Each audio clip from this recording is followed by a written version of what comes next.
പ്രണയാഭ്യർത്ഥന നിരസിച്ചതിനെ തുടർന്ന് +1 വിദ്യാർത്ഥിനിയെ കഴുത്തിലും മുഖത്തും കുത്തിക്കൊലപ്പെടുത്താൻ ശ്രമിച്ച പ്രതി പിടിയിൽ. പനവൂർ സ്വദേശി ഫഹദിനെയാണ് വട്ടപ്പാറ പോലീസ് മണിക്കൂറുകൾക്കുള്ളിൽ പിടികൂടിയത്. തിരുവനന്തപുരം കന്യാകുളങ്ങരയിൽ ഇന്നലെയായിരുന്നു നാടിനെ നടുക്കിയ സംഭവം നടന്നത്. ആക്രമണത്തിൽ പരിക്കേറ്റ കന്യാകുളങ്ങര സ്വദേശിനിയായ 16-കാരി മെഡിക്കൽ കോളേജ് ആശുപത്രിയിൽ ചികിത്സയിലാണ്. പെൺകുട്ടിയുടെ ആരോഗ്യനില നിലവിൽ തൃപ്തികരമാണെന്ന് ഡോക്ടർമാർ അറിയിച്ചു.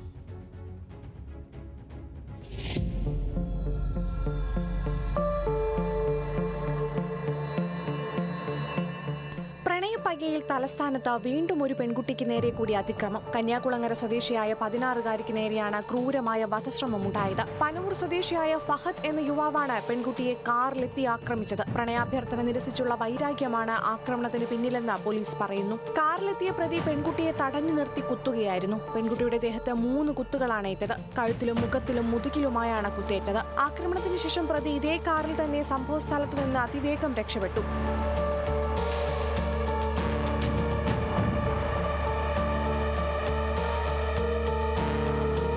കുത്തേറ്റത്തിനു പിന്നാലെ ചോര വാർന്ന നിലയിൽ പെൺകുട്ടി ഭയന്നോടി. കന്യാകുളങ്ങരയിൽ ഒരു ഇടവഴിയിലൂടെ കുറെ നേരം ഓടിയ പെൺകുട്ടിയെ രക്തം വാർന്ന നിലയിൽ കണ്ടെത്തുകയായിരുന്നു. തുടർന്ന് നാട്ടുകാരാണ് പെൺകുട്ടിയെ ഉടനടി മെഡിക്കൽ കോളേജ് ആശുപത്രിയിൽ എത്തിച്ചത്. നിലവിൽ മെഡിക്കൽ കോളേജിൽ ചികിത്സയിലുള്ള പെൺകുട്ടിയുടെ ആരോഗ്യനില തൃപ്തികരമാണെന്ന് ഡോക്ടർ വ്യക്തമാക്കി.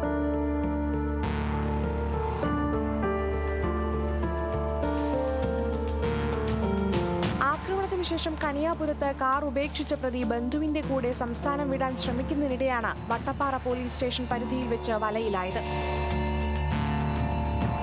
ന്യൂസ് മലയാളം, തിരുവനന്തപുരം.